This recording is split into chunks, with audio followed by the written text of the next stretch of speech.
right, so welcome to Chapter 3, which is going to be all about how we use numbers in chemistry. So for starters, when we make measurements in chemistry, we have two kinds of measurements that we might make. We have qualitative measurements. For example, when we talked about matter, we did some kinds of qualitative observations, like sulfur was a yellow solid. But a lot of times we also are doing quantitative measurements or observations, like a substance weighs 4.3 grams, or we had 250 milliliters. The important thing to remember is that anytime we're taking a measurement in chemistry, we have to include units. For example, you would never say this syringe is 3 long. That really doesn't tell me 3 what? Right? It could be 3 inches long, it could be 3 centimeters long, it could be 3 feet long, probably not 3 feet for a syringe. But without units, we wouldn't know. And so any kind of quantitative data needs to have units. Now, before we jump into that, we need to do a quick review of scientific notation. Because in chemistry, a lot of the numbers that we use in some of our conversion factors, for example, are either very, very large or very, very small. For example, just to give you one, a mole is 6.022 times 10 to the 23rd particles. That's a huge number. There's another conversion we use, Planck's constant, and it is, I believe, 3.4 times 10 to the negative 18th. Or something like that. So sometimes we're using really tiny numbers and sometimes we're using really big numbers. And so we need to make sure that you know how to convert in and out of scientific notation, as well as how to put that in your calculator. There's a shortcut to that that you might not have used before. So looking at this sample number, the 210,000,000 miles, we would never write this, right? You would see this likely in scientific notation. And so this would be the same number, 2.1 times 10 to the 23rd miles. This would be the same number in scientific notation. So the first part of any number in scientific notation, and this should be a review really, is going to be a number, it's only going to be a single digit. A number between 1 and 9, basically. And then the second part is going to tell us whether we need to move our decimal to the left or right, how many decimal places are represented to get us back from this to our original number. So let's take a sample here. So look at this. This is a very tiny number, right? 0.000000902. Step 1, we're going to turn this into a number with only a single digit to the left of the decimal place. So that would be 9.02. So we're not going to use the zeros. It's got to be the first non-zero number. So 9.02. Now we're going to add our 10 part. So it's got to be times 10 to the number of decimal places that we basically moved to get from this very tiny number to 9.02. So to go from this number back to scientific notation, let's count how many decimal places we need. 1, 2, 3, 4, 5, 6, 7, 8. And it's going to be 10 to the negative 8, because that tells me that in my original number, I would need to move this decimal to the left 8 spaces. So keep in mind for scientific notation that this negative number means move the decimal to the left. And so my original number, because it's smaller than 1, the exponent is going to be negative, and I get 9.02 times 10 to the negative 8th. So let's take a look at this one. We want to put this number into scientific notation. Now notice all of these are the same. We already know we can only have one number before the decimal, so it's going to be 2.87509. And you can't drop any of those other digits, by the way. You can't just say, well, can't I just round this? No, because this is a measurement and they're giving us all those digits, so we need to keep all those digits.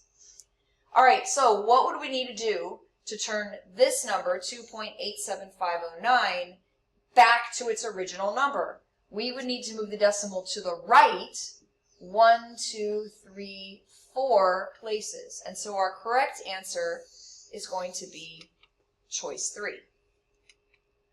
All right, here are some other ones. Now, we did these in class. If you want to pause the video if you weren't in class and try them, I'm going to put up the answers right now. So we're turning all of these into scientific notation. Notice how these first 5, I moved my decimal to the right because these are all numbers that are bigger than 1. So to go back to my original number, 1.25, I'd have to move it 4 to the right. 2.47, 2 to the right. 10 squared. 10 is just 1 times 10 to the 1. Obviously, nobody would probably write 10 that way, but that is the correct notation. And, by the way, if the number was 1, that would actually be the same thing as 1 times 10 to the 0, because 10 to the 0 power is 1. So all of these, again, positive exponents, because these are all large numbers. And now look at the ones on the right. These are all negative exponents, because these are small numbers. So I know 7.2, I'm going to need to move my decimal 7 places to the left to get my original number.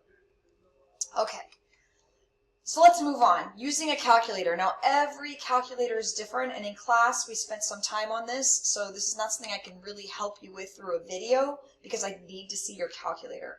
But on a graphing calculator and on a lot of the scientific calculators, there's a button that's labeled EXP or double E.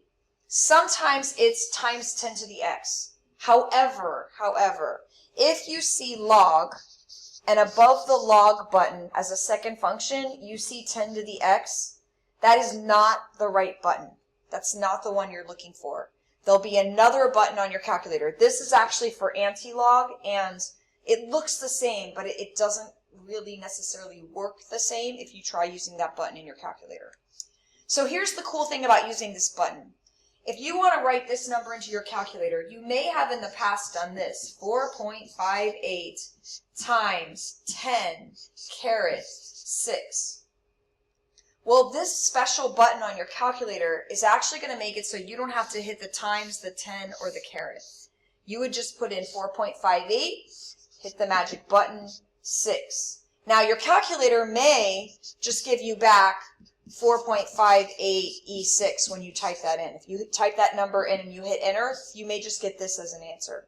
Some calculators will turn it back into standard notation. So they'll give you 458000345. So some calculators, when you hit enter, will do this. Some will do this. Some will give you 4.58 and they'll get like a little teeny times 10 and then 6. It really kind of depends on your calculator. But there's a really important reason that we're doing it this way.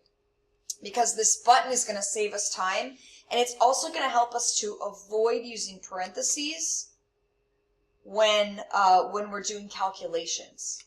So this is just 2 sample calculators that are commonly used in our chemistry class. Here's the EXP button on this one, and here is the double E button on this one. See how there's also this log button and there's a 10 to the x up here? This is not the right one. It's this double E. So you'll have to find the right button on your calculator. Again, every calculator is different, so it kind of depends what calculator you have. And I can't really help you with this outside of class, but if you need to come see me, come see me. The other mistake people make with this is when they go to put in a number, say like 3.5 times 10 to the negative 5, they hit the wrong negative sign. So be aware, it's not the minus sign. This would not be the right button. In this calculator, what you'd do is you'd put 3.5, hit that special button, double E or EXP, and then you'd hit negative 5, as in the plus minus here, negative, or on this one, it's a negative sign with a little parentheses. Now again, when you hit enter in your calculator, it may not actually do anything. It may just leave the number as this. That's okay. This is just step 1. The purpose of doing this is it's going to save us time in a calculation. Your calculator may change the number. Again, depends on your calculator. Your calculator may actually do this. It might do 1, 2, 3, 4, 3, 5. So when you put this in and hit enter, you may just get this number back. It doesn't do anything with the number, or it may convert it into an actual standard notation number. So either one is correct. There's nothing wrong with either one. If it does give you standard notation and you want to put it in scientific notation, there are buttons in the calculator to do that too. On this calculator on the right, you can do a second function and then hit this DRG button, and then swap the view to SCI. That means scientific notation. Second function, hit this button, choose SCI, and that'll change your answers to scientific notation. However, it will put every answer in scientific notation, so you may not want to, leave it in that mode. Okay, so here's my point. So if we use a calculator for a number like this, okay, if you use the special button, you can actually just do this. 4.5 exp negative 5, hit your divide sign, and then 1.6, hit your button, negative 2. This will then solve the problem for you, and it may give you the answer in scientific notation, or it may give you the answer in standard notation. It really just depends on your calculator. If you don't do it my way, you can do it your own way. You can put in 4.5 times 10, hit the caret button, negative sign 5, divided by 1.6. But if you do it this way, you must put the parentheses in your calculator. If you do not do that, your calculator will follow a different order of operations than what you intended to do, and you will not get the right answer. And that's the magic of using these shortcut buttons, is that you won't have to use parentheses. Now, I always recommend, because some calculators still do funny things, I recommend doing this. I recommend you put in 4.5 e negative 5, hit the enter button. It may not change what you just put in at all. That's okay. But by putting the enter button, I'm basically saying this is my first number. Then hit divide, and then this part, and then hit enter again. I find that if you do that, any calculator will do the order of operations the way you want it to. There are a few calculators that if you don't hit enter at this point right here, it will still kind of screw up the order of operations from what you wanted. It'll divide by this number and then put the number to this power, and it just kind of messes things up. So that's just a suggestion. This is the answer. Your calculator may give it to you in scientific notation instead, which isn't wrong. 2.8125 times 10 to the 3 to the negative third. That would be another possible answer your calculator may give you. Again, every calculator is unique, and that's why we spent an entire 35 minutes in class just practicing with our own calculators to try to make sure that everybody understood on their unique calculator which buttons to use to get the right answers. So this is the scientific notation of that same answer. All right, we did a couple more. You can try this one and pause here if you were not in class and you want to try it.